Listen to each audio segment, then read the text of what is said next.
बहुत बहुत स्वागत करता हूँ अपराजिता जीएस एकेडमी में। आज का जो टॉपिक रहेगा हमारा ये विश्व भूगोल को लेकर रहेगा। ब्रह्मांड की उत्पत्ति के बारे में पढ़ेंगे। आज हम ब्रह्मांड की उत्पत्ति कैसे हुई है इसके बारे में पढ़ेंगे। इससे पहले जो मैंने टॉपिक पढ़ाया था इंडियन ज्योग्राफी को लेकर पढ़ाया था, बंगाल की खाड़ी में गिरने वाली नदियों को लेकर टॉपिक पढ़ाया था। ठीक है, आज का जो टॉपिक है ब्रह्मांड की उत्पत्ति के लेकर रहेगा। अब दोस्तों, ब्रह्मांड की उत्पत्ति के बारे में अगर हमें जानना है तो थोड़ा सा हमें अपने बारे में जानना होगा। ठीक है, जैसे हम अपने बारे में, जैसे हम कहाँ रहते हैं, हम अगर पूछ लिया जाए हम कहाँ रहते हैं तो याद रखिएगा जो हम रहते हैं ये हम रहते हैं पृथ्वी पर। ठीक है, जो हम रहते हैं ये हम रहते हैं पृथ्वी पर। अब पृथ्वी किसका हिस्सा है, मतलब पृथ्वी किसका हिस्सा है? पृथ्वी जो हिस्सा है ये किसका हिस्सा है? पृथ्वी हिस्सा है सौरमंडल का। सौरमंडल का, सौरमंडल का किस हिस्सा कौन है? सौरमंडल का हिस्सा हमारी पृथ्वी है। अब इस सौरमंडल में क्या क्या पाया जाता है? इस सौरमंडल में एक सूर्य व उसका परिवार, मतलब समझिएगा जो पृथ्वी है जहाँ पर हम रहते हैं वो, उसको हम क्या कहते हैं? उसको हम लोग पृथ्वी कहते हैं। अब पृथ्वी किसका हिस्सा है? पृथ्वी हिस्सा है सौरमंडल का है। और सौरमंडल में क्या क्या पाया जाता है? सौरमंडल में पाया जाता है एक सूर्य पाया जाता है और उसका परिवार पाया जाता है। मतलब सूर्य होता है और सूर्य का जो परिवार है वो कहाँ पाया जाता है? सौरमंडल में पाया जाता है। अब पूछ लिया जाए अगर ये सौरमंडल किसका हिस्सा है, अगर ये सौरमंडल हिस्सा पूछ लिया जाए सौरमंडल किसका हिस्सा है तो याद रखिएगा सौरमंडल किसका है? आकाशगंगा।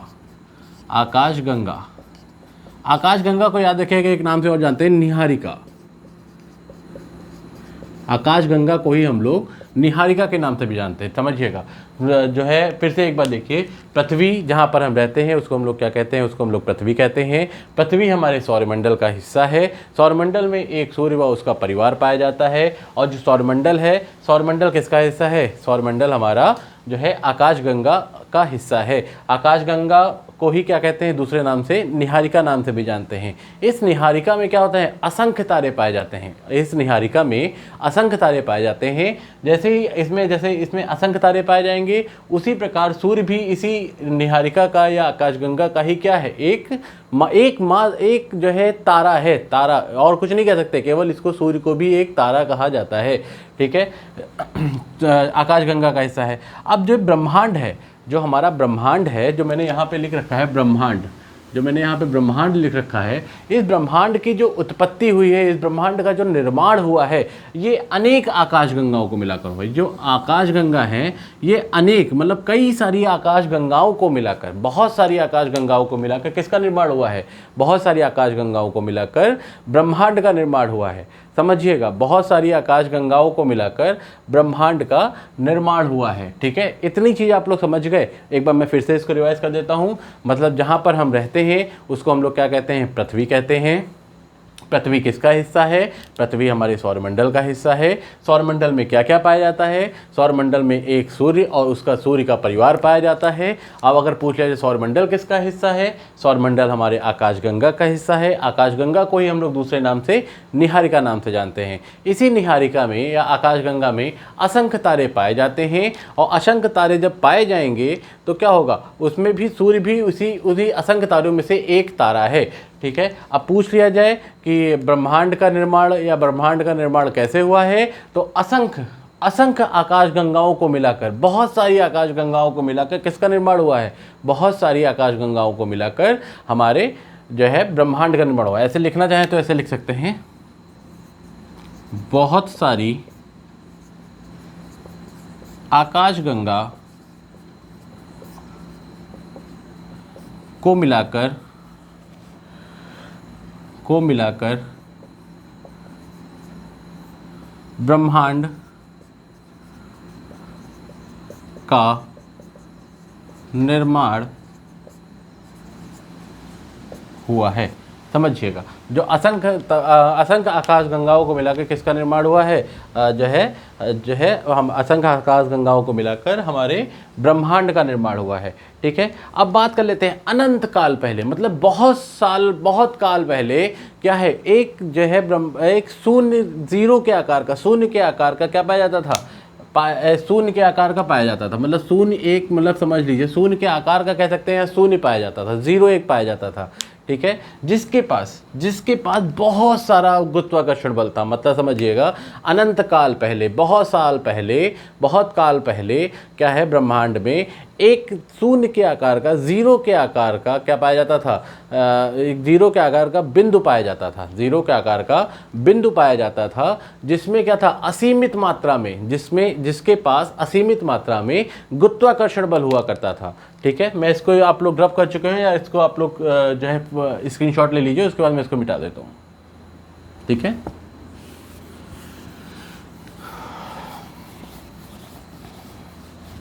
आप समझिएगा, कहानी समझिएगा, केवल कहानी समझिएगा। कहानी क्या है, देखिए अनंत काल पहले, यानी बहुत काल पहले क्या है, ब्रह्मांड में एक शून्य के आकार का एक बिंदु पाया जाता था, एक शून्य के आकार का बिंदु पाया जाता था, जिसके पास असीमित मात्रा में क्या था, गुरुत्वाकर्षण बल था, बहुत सारी मात्रा में गुरुत्वाकर्षण बल था। और गुरुत्वाकर्षण बल क्या करता है, गुरुत्वाकर्षण बल आसपास की वस्तुओं को अपने पास क्या करता है, अपने पास बुलाता रहता है। याद रखिएगा, देखिए मान लीजिए ये एक बिंदु है, मान लीजिए ये एक बिंदु है, ठीक है, जिसका नाम क्या है, सिगुलेटरी है, सिगुलेटरी एक बिंदु है जिसका नाम क्या है, जिसका नाम है सिगुलेटरी है। इस सिगुलेटरी बिंदु के पास क्या था, असीमित मात्रा में गुरुत्वाकर्षण बल था। जब इसके पास गुरुत्वाकर्षण बल बहुत अधिक रहेगा, जब इसके पास गुरुत्वाकर्षण बल बहुत अधिक रहेगा तो क्या करेगा, ये अपने आसपास की वस्तुओं को क्या करेगा, अपने आसपास की वस्तुओं को अपनी तरफ क्या करेगा, आकर्षित करेगा। जब बहुत सारी मात्रा में इसके पास गुरुत्वाकर्षण बल है तो ये अपने आसपास की वस्तुओं को क्या करेगा, अपनी तरफ आकर्षित करेगा। जब ये अपनी तरफ आकर्षित करने लगेगा तो इसका घनत्व क्या हो जाएगा, इस सेगुलेटरी का क्या हो जाएगा, इस सेगुलेटरी का घनत्व क्या हो जाएगा, घनत्व बढ़ जाएगा। भाई थी नॉर्मल सी बात है, मान लीजिए मैं हूँ, बिंदु को, इस सेगुलेटरी को अपने आप को मान लीजिए, जैसे मैं सेगुलेटरी हूँ, मेरे पास बहुत ज़्यादा गुरुत्वाकर्षण बल है, तो मेरे आसपास की चीज़ें जो भी हैं, जैसे जो मेरा कैमरा सामने लगा हुआ है, ये भी मेरे आसपास की चीज़ है, ये बल्ब लगा हुआ है, ठीक है, फ़ैन लगा हुआ है, ये सब क्या है, ये सब हमारे आसपास की चीज़ें हैं। तो इन जैसे मेरे पास इतना ज़्यादा गुरुत्वाकर्षण बल है कि ये सब मेरे पास, मेरी तरफ क्या होती रहेंगी, आकर्षित होती रहेंगी, मेरे पास आ जाएंगी। जब मेरे पास ये सब आती रहेंगी तो क्या हो जाएगा, तो हमारा जो घनत्व है, ये हमारा मतलब हमारी चौड़ाई क्या होती जाएगी, चौड़ाई बढ़ती जाएगी, तो क्या है, हमारा घनत्व बढ़ता जाएगा। जब ये घनत्व बढ़ेगा, जब ये घनत्व बढ़ता है, याद रखिएगा घनत्व बढ़ता है तो क्या हो जाएगा, तो क्या होता है, ऊष्मा उत्पन्न होने लगती है, ऊष्मा उत्पन्न होने लगती है,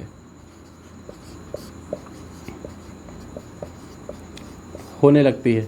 जब देखिए, जब ऊष्मा उत्पन्न होगी, भाई नॉर्मल बात जान लीजिए, जब सब लोग दूर दूर बैठे, जैसे आजकल सोशल डिस्टेंसिंग का पालन हो रहा है, तो आजकल लोग दूर दूर बैठते हैं, तो गर्मी क्या लगती है, गर्मी बहुत कम लगती है, मतलब जिस हिसाब से लगनी चाहिए उस हिसाब से थोड़ी सी कम लगती है। और उसी प्रकार जैसे जाड़ों के मौसम में देख लीजिए, सब एक पास आके बैठते हैं, सब एक पास झुंड बना के बैठते हैं, जिसमें क्या होता है, जो है ऊष्मा निकलने के बाद क्या हो जाए, वहाँ पे गर्मी उत्पन्न हो जाए। उसी प्रकार जब इस रेगुलेटरी के पास बहुत ज़्यादा गुरुत्वाकर्षण बल था, तो गुरुत्वाकर्षण बल होने के कारण ये अपने आसपास की वस्तुओं को क्या कर रहा था, अपने आसपास की वस्तुओं को अपनी तरफ आकर्षित कर रहा था। आकर्षित करते करते इस रेगुलेटरी का क्या हो गया, घनत्व बहुत अधिक बढ़ गया। इस रेगुलेटरी का जो घनत्व है वो घनत्व बहुत अधिक क्या हो गया, बहुत अधिक बढ़ गया।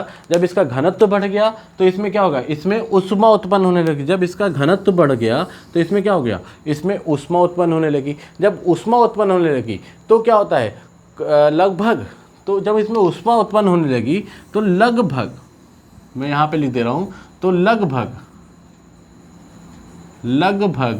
15 अरब वर्ष पहले,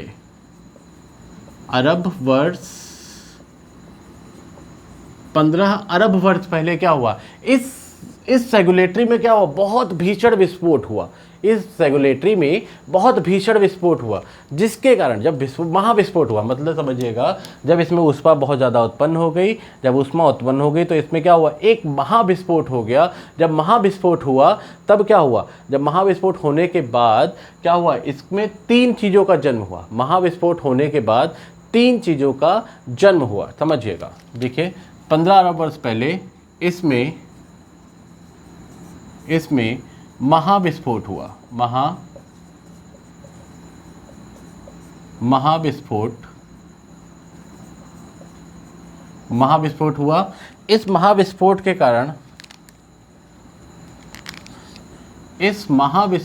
कारण क्या हुआ? इस महाविस्फोट के कारण 3 चीज़ों का जन्म हो गया। इस महाविस्फोट के कारण क्या हुआ? इस महाविस्फोट के कारण 3 चीज़ों का जन्म हुआ। पहला था स्थान,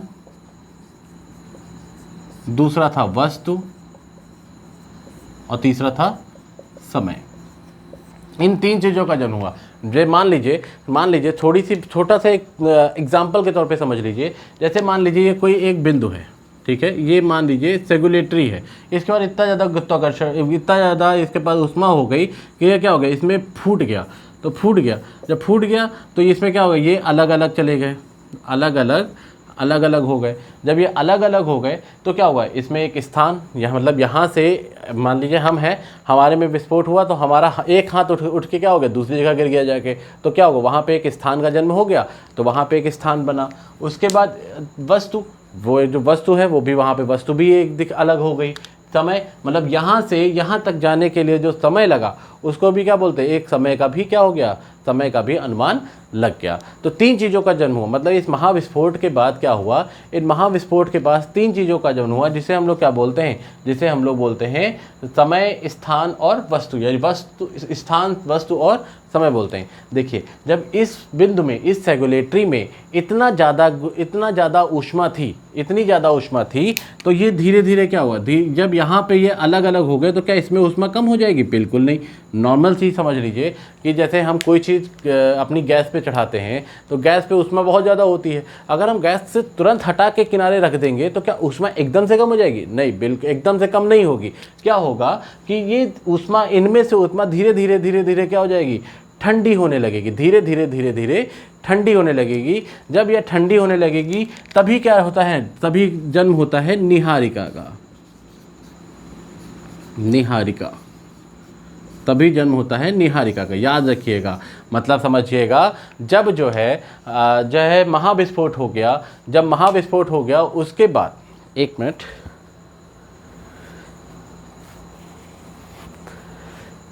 जब ये महाविस्फोट हो गया, महाविस्फोट के बाद 3 चीज़ों का जन्म हुआ, स्थान, वस्तु और समय का जन्म हो गया। जब ये जो अलग हुआ, तो जब ये अलग होने के बाद इसमें ऊष्मा जब धीरे धीरे ठंडी होने लगी, तब किसका जन्म हो गया? तब जन्म हो गया हमारी निहारिकाओं का जन्म हो गया। और जो हमारी निहारिका है, निहारिका में जो है बहुत सारे या असंख्य तारे पाए जाते हैं। हमारी निहारिकाओं में असंख्य तारे पाए जाते हैं, ठीक है।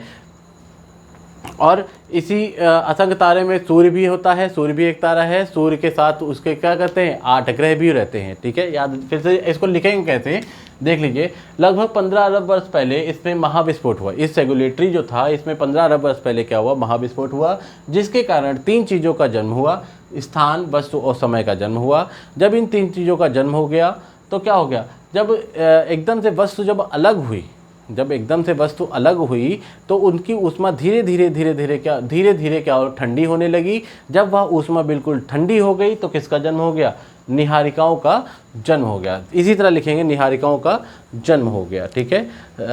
हमारे ब्रह्मांड में क्या है, असंख्य, हमारे ब्रह्मांड के अंदर, हमारा जो ब्रह्मांड है, हमारे ब्रह्मांड के अंदर असंख्य निहारिकाएं पाई जाती हैं। उसी निहारिकाओं में क्या है, सूर्य भी है और उसके 8 ग्रह भी स्थित होते हैं। हमारे जो ब्रह्मांड है, ब्रह्मांड में असंख्य निहारिकाएं पाई जाती हैं। उसमें क्या है, उसमें सूर्य भी है और सूर्य के साथ साथ 8 ग्रह भी स्थित होते हैं। याद रखिएगा, इस निहारिकाओं को, इससे पहले भी मैंने बताया था, इस निहारिका को क्या बोलते हैं, इस निहारिका को आकाश गंगा भी बोलते हैं।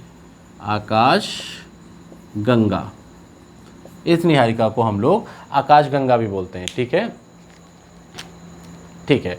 अब ध्यान दीजिएगा, जो हमारी आकाश गंगा होती हैं उनके पास क्या होता है, उनके एकदम केंद्र में, आकाश गंगाओं के एकदम केंद्र में क्या होता है, केंद्र में एक ब्लैक होल होता है, ठीक है। केंद्र में एक ब्लैक होल होता है, समझिएगा। जैसे मान लीजिए ये हमारी क्या है, ये हमारी एक है आकाशगंगा।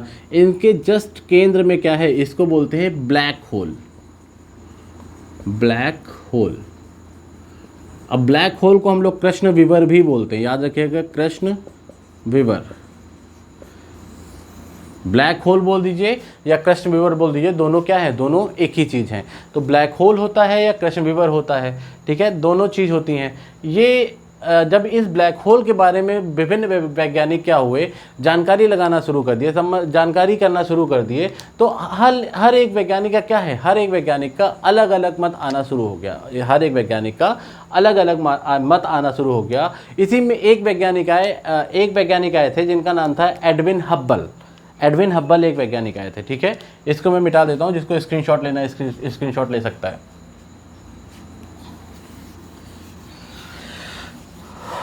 एडविन हब्बल ने क्या कहा, अब ये देख लेते हैं पहले।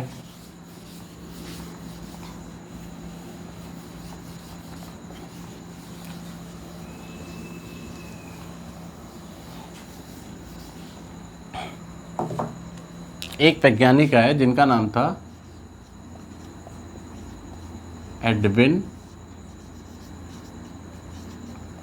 Edwin Hubble. अब ये वैज्ञानिक आ गए, ठीक है, इन्होंने शोध किया था। इन्होंने क्या कहा, ये जो थे, ये एडविन हब्बल जो थे, ये एक अमेरिकी वैज्ञानिक थे। ये एक क्या थे, अमेरिकी वैज्ञानिक थे। और इन्होंने क्या किया, इन्होंने एक टेलीस्कोप का निर्माण कर दिया। जो एडविन हब्बल थे, इन्होंने एक टेलीस्कोप का निर्माण कर दिया।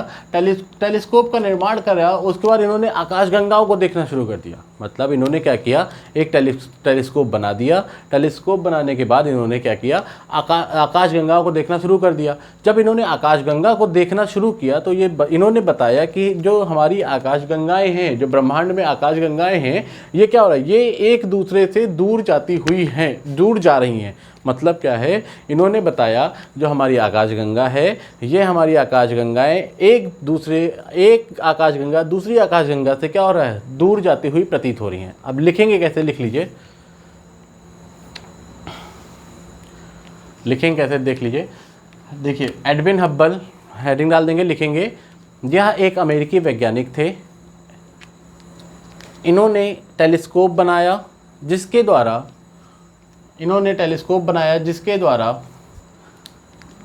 द्वारा आकाशगंगाओं को देखा, आकाशगंगा को देखा और बताया कि आकाशगंगा एक दूसरे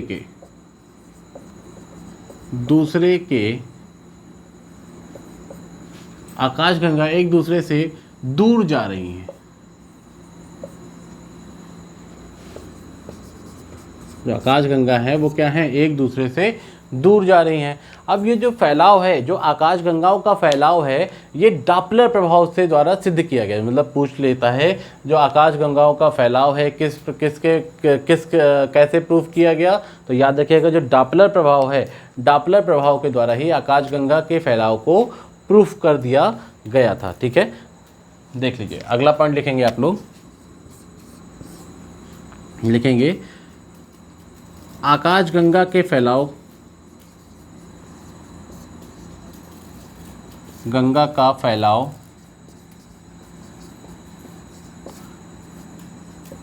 डॉपलर प्रभाव द्वारा सिद्ध किया गया। समझिएगा, जो डॉपलर प्रभाव के द्वारा आकाशगंगा के फैलाव को सिद्ध किया गया, इसी डॉपलर प्रभाव के द्वारा बताया गया, इसी डॉपलर प्रभाव से बताया गया, प्रूफ करके बताया गया कि लगभग 15 अरब वर्ष पहले क्या हुआ था, 15 अरब वर्ष पहले जो है हमारे जो सेगुलेटरी था उसमें क्या हुआ था, महाविस्फोट हुआ था। 15 अरब वर्ष पहले सेगुलेटरी में महाविस्फोट हुआ था। ठीक है, आप लोग एक मिनट होल्ड करिएगा। जी दोस्तों, कुछ टेक्निकल फॉल्ट आने के कारण ये वीडियो मुझे रोकना पड़ा था। ठीक है, अब देखिए, मैंने इससे पहले क्या बताया था आप लोगों को, मैंने इससे पहले बताया था कि जो है आकाशगंगाओं को मतलब डॉपलर प्रभाव से क्या किया गया था, जो है डॉपलर प्रभाव से आकाशगंगाएं दूर जा रही हैं, इसको डॉपलर प्रभाव से क्या किया गया था, सिद्ध किया गया था। ठीक है। अभी तक ये तो छोटी मोटी बातें रहीं, ये छोटी छोटी सी बातें रहीं, जो फैक्ट बातें थी वो रहीं। अब थोड़ा सा हम इसको विस्तार में पढ़ते हैं, थोड़ा सा जो है डीप पे जाके पढ़ते हैं, ठीक है। सबसे पहले देखिए मैंने यहाँ पे क्या लिख रखा है, देखिए मैंने लिख रखा है एक छोटा सा बिंदु था। मैंने वही चीज़ें मैं बताऊँगा जिससे पहले मैं बता चुका हूँ, ठीक है, वही चीज़ें बताऊँगा। सबसे पहले क्या था, एक शून्य के आकार का बिंदु था जिसका नाम क्या था, सेगुलेटरी था, जिसका गुरुत्वाकर्षण भी बहुत ज़्यादा था, घनत्व भी बहुत ज़्यादा था और तापमान भी बहुत ज़्यादा था। जब ये तीनों चीज़ ज़्यादा हुई तो इसमें इस सेगुलेटरी में क्या हो गया, एक महाविस्फोट हो गया, इसी महाविस्फोट को नाम क्या दिया गया, बिग बैंग थ्योरी के नाम से जाना गया। यही जो है महाविस्फोट बिग बैंग थ्योरी के नाम से जाना गया। और ये बिग बैंग थ्योरी दी किसने थी, ये बिग बैंग थ्योरी दी थी जॉर्ज लेमेंटियर ने दी थी। याद रखिएगा, ये बहुत बार पूछा जा चुका है। जो बिग बैंग थ्योरी है, देखिए अभी तक आपने सबने पढ़ा होगा बिग बैंग थ्योरी, लेकिन जो आज मैंने बताया है ना, ये आप लोग ने अभी तक नहीं पढ़ा होगा, ठीक है। तो जो बिग बैंग थ्योरी है, इसको दिया किसने है, इसको दिया है जॉर्ज लेमेंटियर ने दिया है, ठीक है। और इसी बिग बैंग थ्योरी को 1960 के दशक में, मतलब 1960 के दशक में, ठीक है, वेगनर महोदय द्वारा इसकी क्या की गई थी, इस बिग बैंग थ्योरी की पुष्टि की गई थी।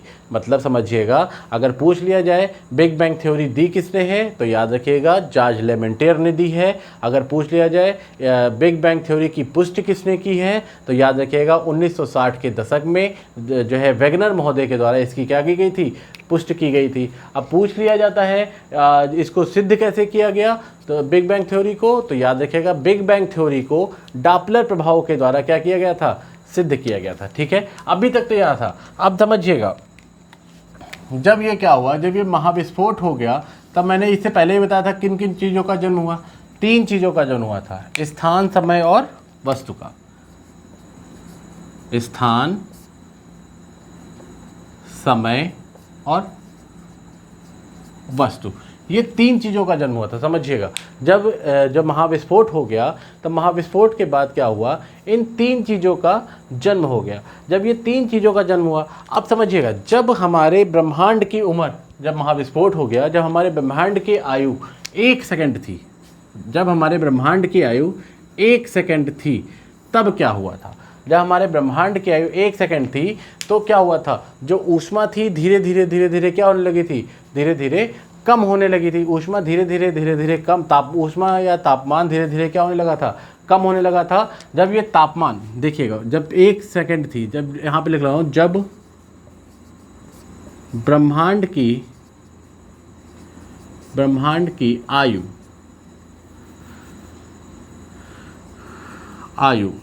1 सेकंड थी, तब क्या हुआ था, जब ब्रह्मांड की आयु 1 सेकंड थी, तब हुआ था जो तापमान था, जो तापमान था, तापमान कम होने लगा। तापमान क्या था, तापमान कम होने लगा। जब ये तापमान कम होने लगा, तब 2 चीज़ों का और जन्म हुआ। जब ये तापमान कम होने लगा, तो 2 चीज़ों का जन्म फिर से हो गया। एक था मूल कण, 2 चीज़ों का जन्म होने लगा। एक का नाम है मूल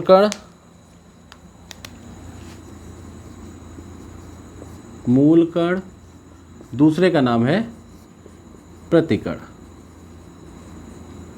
ठीक है। मतलब समझिएगा, जब ये 3 चीज़ों का यहाँ तक तो मैंने पढ़ाई दिया था, समय वस्तु स्थान का क्या हुआ था, जन्म हो गया था। जब समय वस्तु स्थान का जन्म हो गया, जब हमारे ब्रह्मांड की उम्र या आयु 1 सेकंड थी, तब क्या हुआ, तो इसका जो तापमान था, तापमान क्या होने लगा, तापमान कम होने लगा। जब तापमान कम होने लगा था, तब क्या हुआ, तब 2 चीज़ों का और जन्म हो गया, ठीक है। एक का नाम था मूल कण, जिसे हम लोग बोलते हैं फंडामेंटल पार्टिकल, और एक का नाम था प्रतिकण, जिसे हम लोग बोलते हैं एंटी पार्टिकल। इसको बोलते हैं, मूल कण को हम लोग फंडामेंटल पार्टिकल बोलते हैं और प्रतिकण को हम लोग जो है एंटी पार्टिकल बोलते हैं। तब इन 2 चीज़ों का क्या हुआ, इन 2 चीज़ों का जन्म होने लगा। अब याद रखिएगा, अब मूल कण क्या होता है और प्रतिकण क्या होता है। जब देखिए, जब 2 कणों की जब 2 कण आपस में मिलकर टकरा जाए, जब 2 कण, देखिए प्रतिकण को मैं यहाँ पे लिख दे रहा हूँ, जब 2 कण आपस में टकराकर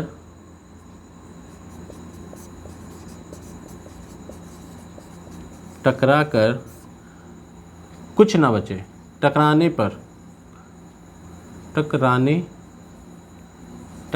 पर कुछ ना बचे तो उसे क्या बोलते हैं, उसे हम लोग बोलते हैं प्रतिकण।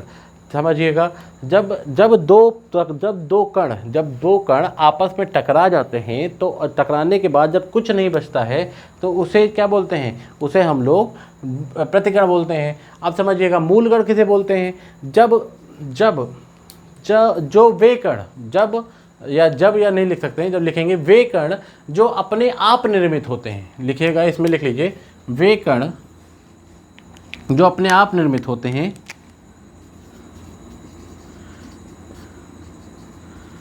अपने आप निर्मित होते हैं।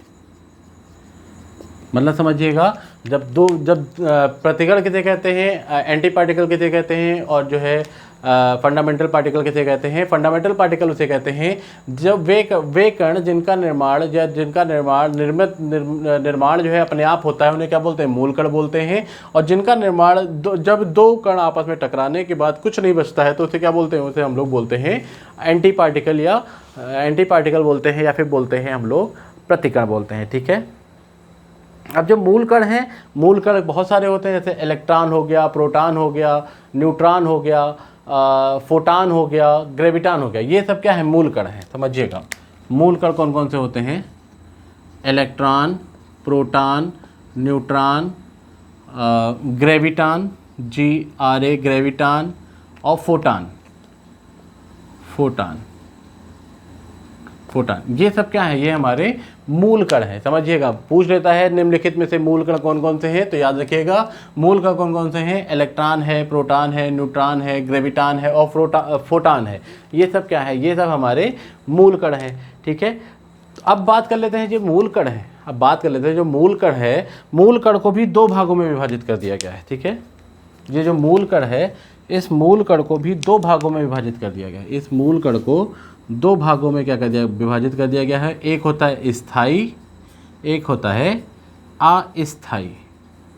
समझिएगा, मूल कण को भी दो भागों में विभाजित कर दिया गया है। एक होता है स्थायी, एक होता है अस्थायी। स्थायी में कौन कौन से आते हैं, इलेक्ट्रॉन, प्रोटॉन और ग्रेविटान आता है। इलेक्ट्रॉन, प्रोटॉन और ग्रेविटान। स्थायी में आते हैं इलेक्ट्रॉन, प्रोटॉन और ग्रेविटान आते हैं। और ठीक है, अस्थायी में आते हैं न्यूट्रॉन इत्यादि।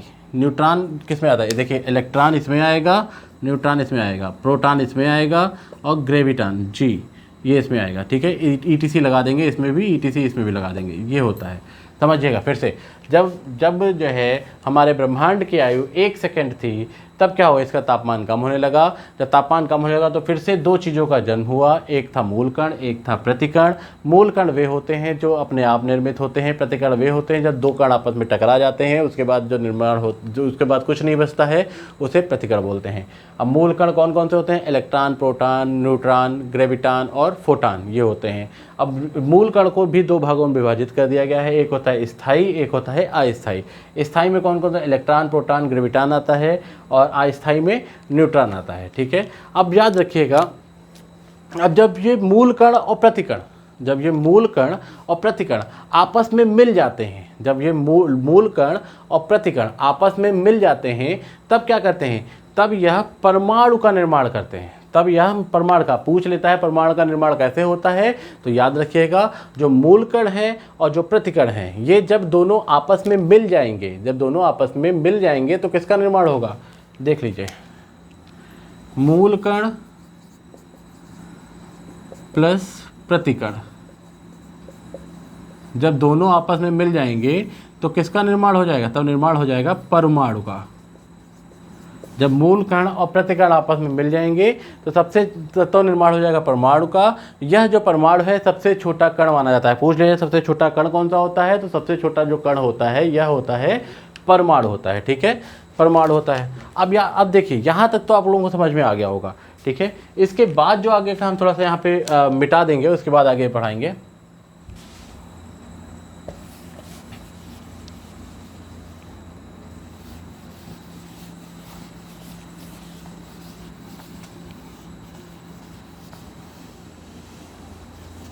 देखिए, अब यहाँ तक तो हो गया। अब जब जो है ब्रह्मांड की उम्र 1 मिनट हो गई, जब ब्रह्मांड की उम्र क्या हो गई, जब ब्रह्मांड की आयु क्या हो गई, अभी तक मैंने 1 सेकंड बनाया, अब जब ब्रह्मांड की आयु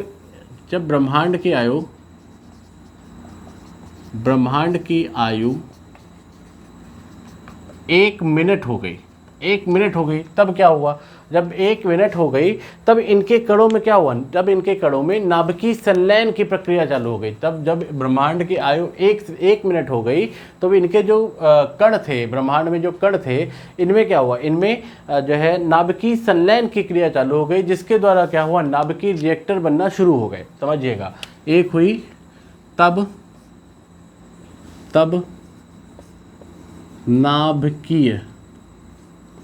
नाभिकीय संलयन की प्रक्रिया शुरू होने लगी।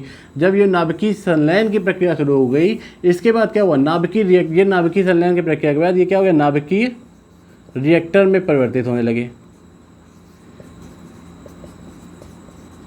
नाभिकीय रिएक्टर में क्या होने लगे, नाभिकीय रिएक्टर में परिवर्तित होने लगे। अब ये प्रक्रिया होती कैसे है, समझिएगा। सबसे पहले क्या होता है, सबसे पहले हाइड्रोजन के नाभिक बनते हैं। सबसे पहले क्या होता है, हाइड्रोजन के नाभिक बनते हैं। हाइड्रोजन के नाभिक बनने के बाद ये जब हाइड्रोजन के नाभिक बड़ी तेज चक्कर लगाने लगते हैं, मतलब समझिएगा, मान लीजिए ये क्या होगा, ये एक हाइड्रोजन का नाभिक बन गया, ये हो गया, क्या हो गया,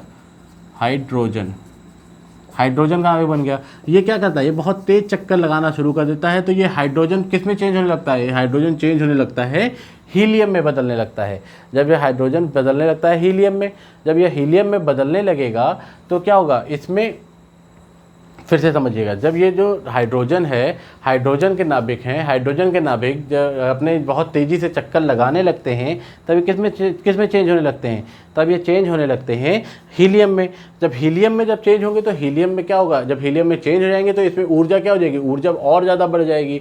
जब ऊर्जा और ज़्यादा बढ़ जाएगी तो ये क्या हो जाएंगे, ये आपस में संकुचित होने लगे। संकुचित मतलब सिकुड़ने लगेंगे। जब सिकुड़ने लगेंगे तो ये किसका निर्माण कर देते हैं, तब ये बादल का निर्माण कर देते हैं। समझिएगा, फिर से यहाँ पे समझिएगा, जब नाभिकीय रिएक्टर बनने लगा, तो सबसे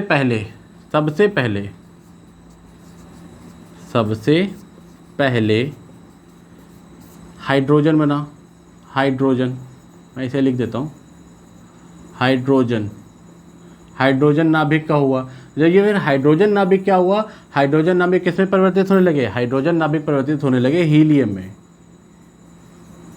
हाइड्रोजन नाभिक परिवर्तित होने लगे हीलियम में। अब जब हीलियम में परिवर्तित हो गए, तो इसमें क्या होगा, इसमें ऊर्जा और अधिक हो गई। जब ऊर्जा और अधिक हो गई तो ये क्या होगा, जब ऊर्जा अधिक हो गई तो ये क्या होने लगे, संकुचित होने लगे। संकुचित होकर बादल बना लिए, बादल बन गए। मतलब ये संकुचित होकर क्या हो गए, बादल बन गए। समझिएगा, जब हाइड्रोजन के नाभिक हीलियम के नाभिक में परिवर्तित होने लगे तो ऊर्जा की मात्रा क्या हो गई, बहुत ज़्यादा बढ़ गई। ऊर्जा की मात्रा बहुत ज़्यादा बढ़ गई, जिसके कारण क्या हुआ, इसमें जो थे ये संकुचित होकर, जब ऊर्जा की मात्रा बढ़ गई तो ये संकुचित होकर बादलों का रूप धारण कर लिए। जब ये लोग बादलों का रूप धारण कर लिए, इसी के द्वारा क्या हुआ, हमारी निहारिकाएँ, आकाशगंगाएँ इत्यादि का निर्माण हुआ। मतलब इन्हीं बादलों के द्वारा। अब याद रखिएगा, जो अब देखिए यहाँ पे क्या है, निहारिकाओं का निर्माण आ गया। निहारिका या आकाशगंगा का निर्माण कैसे हुआ है, तो याद रखिएगा, आकाशगंगा का निर्माण हाइड्रोजन के नाभिक हीलियम के नाभिक में परिवर्तित होने लगे, जिससे क्या हुआ, ऊर्जा बहुत अधिक निकलने लगी। जब ऊर्जा बहुत अधिक निकलने लगेगी तो ये संकुचित होकर कहाँ में परिवर्तित हो जाएंगे, बादल में परिवर्तित हो जाएंगे। इसी बादल में जब परिवर्तित होंगे तो किसका निर्माण कर देंगे, आकाशगंगा या निहारिका का निर्माण कर देंगे। ठीक है, इसके बाद क्या बात कर लेते हैं, सूर्य भी एक तारा है। सूर्य मतलब सूर्य भी एक तारा है। ठीक है, अब हाँ, एक चीज जान लेते हैं। हाँ ठीक है, ये जो है निहारिका, मैं यहाँ पे लिख देता हूँ, निहारिका का निर्माण होता है। निहारिका का निर्माण। अब निहारिका को दूसरे नाम से क्या जानते हैं, निहारिका को हम लोग दूसरे नाम से आकाशगंगा के नाम से जानते हैं। ठीक है, अब इसके बाद जानते हैं जो पृथ्वी के सबसे पास का जो नीला तारा है वो कौन सा है। बात कर लेते हैं, पृथ्वी के पास का जो सबसे पास का जो नीला तारा है वो कौन सा है, तो रीजल तारा। मतलब पृथ्वी के पास जो सबसे पृथ्वी के पास जो नीला तारा है उसको क्या कहते हैं, उसका नाम क्या है, रीजल तारा नाम है। अब जो पृथ्वी का 98% जो हिस्सा है, हमारी पृथ्वी का जो 98% हिस्सा है वो किससे बना हुआ है, वो हाइड्रोजन और हीलियम से ही बना हुआ है। याद रखिएगा, पूछ लेता है पृथ्वी किससे बनी हुई है, तो हाइड्रोजन और हीलियम से बनी हुई है। 98% हाइड्रोजन और हीलियम से बनी है। और पृथ्वी के पास का जो पृथ्वी के पास सबसे पास नीला तारा कौन सा है, तो याद रखिएगा रीजल तारा है। ठीक है, अगर आप लोगों को ये वीडियो बहुत अच्छा लगा हो तो आप लोग इसको लाइक, शेयर और सब्सक्राइब करना ना भूलेगा। धन्यवाद दोस्तों।